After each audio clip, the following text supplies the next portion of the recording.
My loneliest era made me the most confident person that I have ever been. And even though it was so difficult for me, I'm grateful that I went through that time because otherwise it would have taken me so much longer, if ever, to become this confident and be able to do things on my own. So let me set the scene. I was in my second year of medical school. The person that I was dating had decided to leave the country, and my best friend at the time, our friendship just kind of dissolved. I wasn't exactly sure what happened to it. That's a story for another time. The other friends that I had, we were dividing from being in the same classes to no longer being in the same classes because we were on different trajectories or paths with which we were going through medical school. And so I was in this really weird in-between stage where didn't have a man, my best friend was gone, my other friends that were also very close were disappearing, and then my roommates, who I was also good friends with, they decided to spend the summer in another state. So I was completely alone by myself. We didn't even have animals at the house, and normally we do. Normally we have 3 dogs. And so I was completely alone, and at this time, I had the most free time that I had ever had and would ever have in medical school. So it would have been an amazing time to be able to spend so much time with friends and get to do fun things with all of this extra freedom. And I was alone. I didn't have that core group of people that I felt like I could rely on. I barely even had people that I felt like I could just do casual things with. I was starting to form new friendships with other people in my class, but that takes time. It was going a little bit slow, and it was even harder because we weren't seeing each other very often because we didn't have as many classes as we normally would. So I spent many weeks, which maybe doesn't sound like a long time, but it felt like a very long time. The true change really started at the beginning of that summer around May, June, and it was lasting all through like October. So it was like 6-ish months or so, maybe a little bit under that. But things really peaked around the August, September, October time, which is when I was very, very alone and had the most free time on my hands. During those many long months, there were things that I wanted to do that I was hoping to do with other people, like, oh, this would be fun, that would be fun to go try, like, let's go explore this new area or this restaurant or this resort. Any of those things. I don't even remember what they were, to be honest, but I know there were things that I wanted to do with other people. Of course, we're very social beings as humans, like that's natural for us.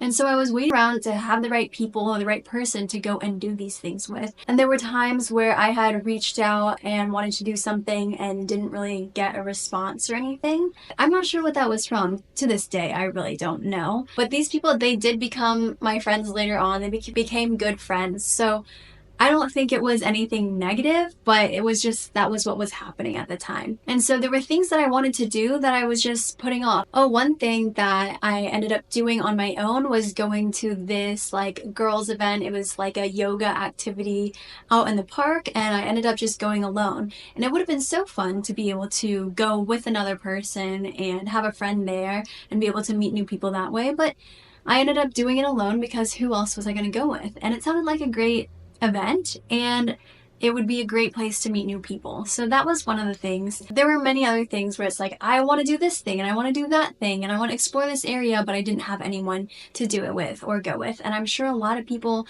watching this have experienced the same thing, where it's like you want to try something, but you're waiting to like go with somebody else, or you don't want to do something because you want to have that experience with another person.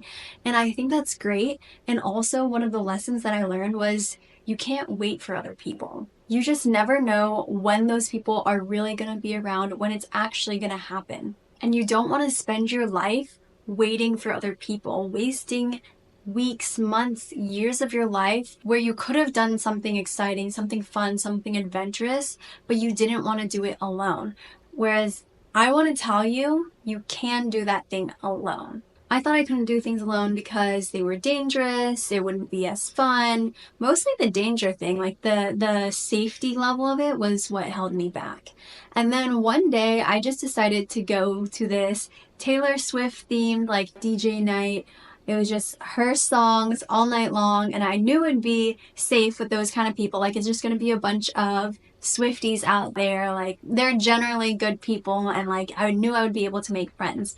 So I did that, and it was really fun. I befriended a couple of girls, and it was great. And then afterwards, it was still a relatively early night, so I decided to go out to like a bar where they were playing live music, and I had a great time. And that was one of the first experiences that really showed me that, one, I can do things alone, and two, it can be really fun. You can just enjoy your own company.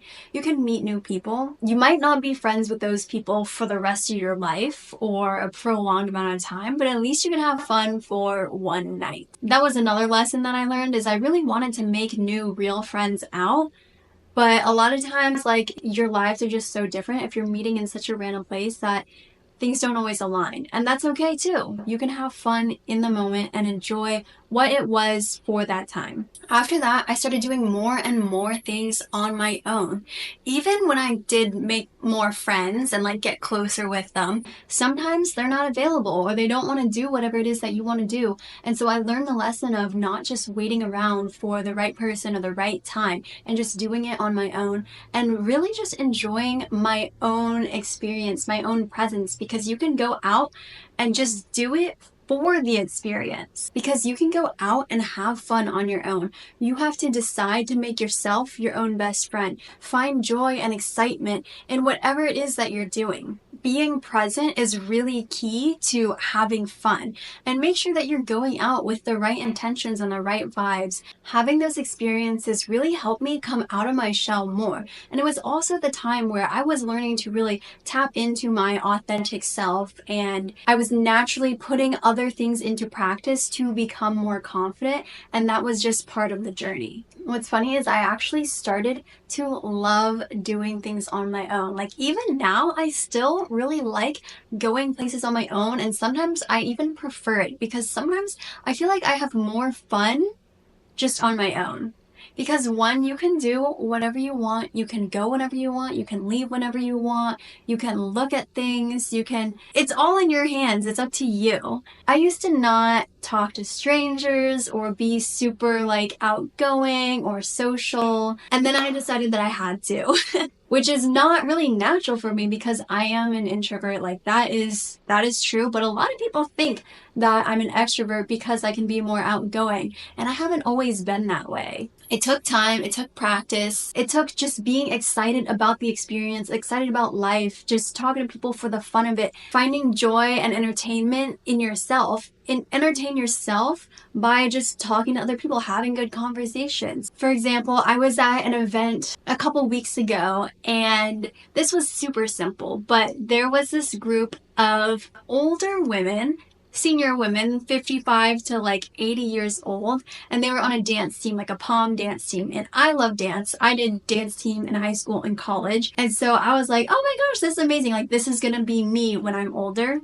And so I was walking just kind of in the general area after getting like a little snack, and I passed by a group of them, and they like looked so cute. And normally, like, maybe the old me wouldn't have said anything and just like smiled to myself, because they were adorable. They were like covered in sequins, they have their palms, and like, you know that they just loved being out there, and like they loved that they got to perform, because you don't do that in general, and especially at that age, if you don't love doing that. So when I saw them, I was like, I mean, I know what it's like being on dance team and getting cheered on and like told good things after a performance. And this was like all in a quick second. I was like, oh my gosh, there they are. And so I was just like, you did amazing. And they were like, oh, thank you so much. And like, you know that definitely made their day. And so just doing things like that, and like just knowing like that a simple comment, a simple compliment like that can bring joy to other people, it was rewarding in that sense, and also just entertainment for me too. Like, it was great to get to see them light up and smile, and like just making life more fun. Like, harmless things like that, you can just do things because you can. Like, I could have easily been kind of shy and like not wanted to say anything, but I didn't, because I just thought it would be fun to say something to them. Another example in my dance class, Okay, clearly you can tell that I love dance. Dance is life, practically, outside of this. But in my dance class, I'm doing a country swing boot camp. And so, because it's a boot camp, everybody signs up at the same time. You're with the same people for all of the weeks of the boot camp. I'm a follow. Most of the men are leads. All the men are leads in that class, but usually the lead is a man. And so, most of the time, we'll say hi. They'll be like, "How was your weekend? How was your weekend?" Very casual, small talk. It's like you tell each other basic things. And I was like, I'm tired of this because I was seeing these people twice a week for 6 weeks, and probably at maybe it was the 4 week mark, which maybe it's a little late to be honest. I was like, okay, I'm tired of like saying the same thing, generally having the same questions every single week. So I'm going to start mixing it up because I value connection and I value getting to know somebody on a deeper level. And so I decided just to pull out some deeper questions on my end. And they weren't even deep. They were honestly just more entertaining questions. And so one of the questions was, what's your biggest pet peeve? So I asked a couple of the guys that. And then another one was like, when was the last time you cried? And so the first one was obviously a little bit more lighthearted, a little fun, but then I wanted to get deeper and ask them that.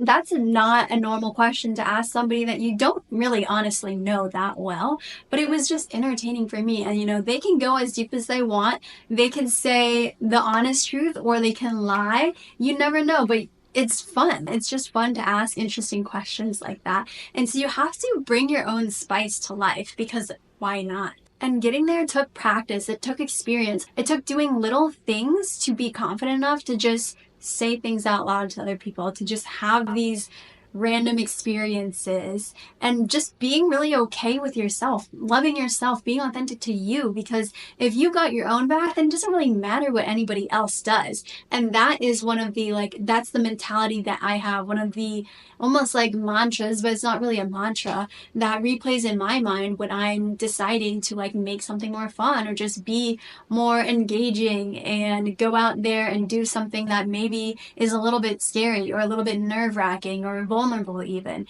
It's just remembering that this is just for fun. This is entertainment.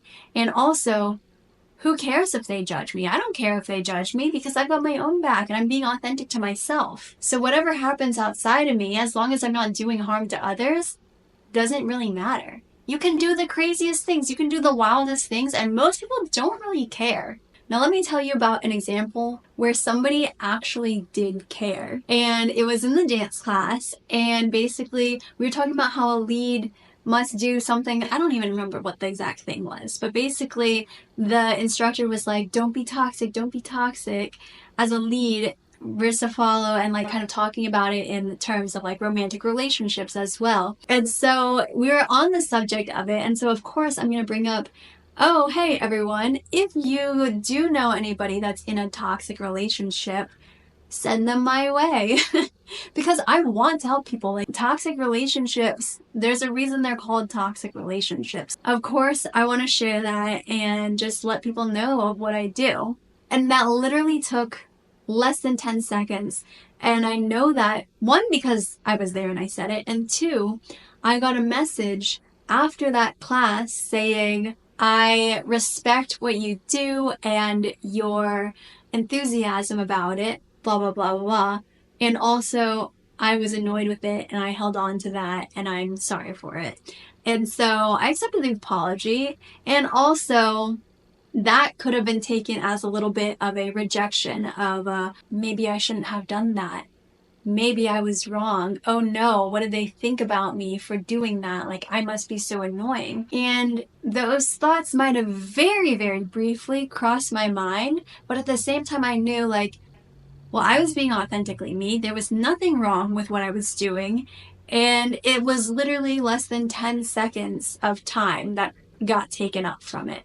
So I stand by what I did. There was absolutely nothing wrong with that. And if you have a problem with it, that is your problem. So really getting into that mindset, that healthy mindset, and being able to stand by yourself and having confidence to do these things will make it easier for you to deal with potential rejection and be able to just have fun and be more confident and authentic with your life. The moral of the story is, even though loneliness can be so hard and feel so lonely, great things can come from it. And it was so pivotal in my healing journey that I am so grateful for the tough times. And there is a light at the end of the tunnel. And you might think, oh, I could never do that. That's something that only you could do.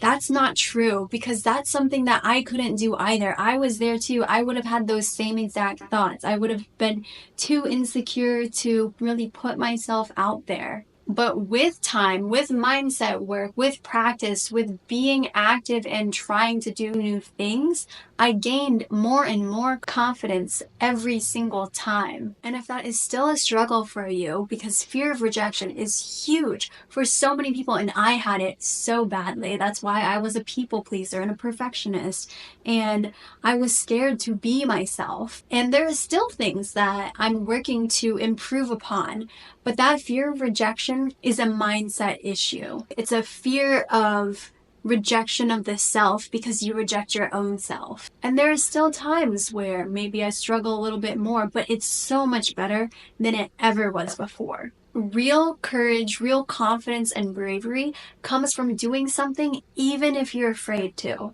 because that's what makes something courageous. It wouldn't be courageous if there was no fear. It would just be neutral. It would just be regular actions. But the only thing that makes it brave is because there is fear associated with it. And the only way that you become more confident is by working on the mindset and doing it scared. And if you need help with the mindset piece and putting it into action, I do one-on-one coaching. You can get a free consult. The link is down below. Go out and be courageous. Don't just watch this video and then forget the message. Do it anyway. Do it brave. Put this into action. You can do it, and I'm rooting for you.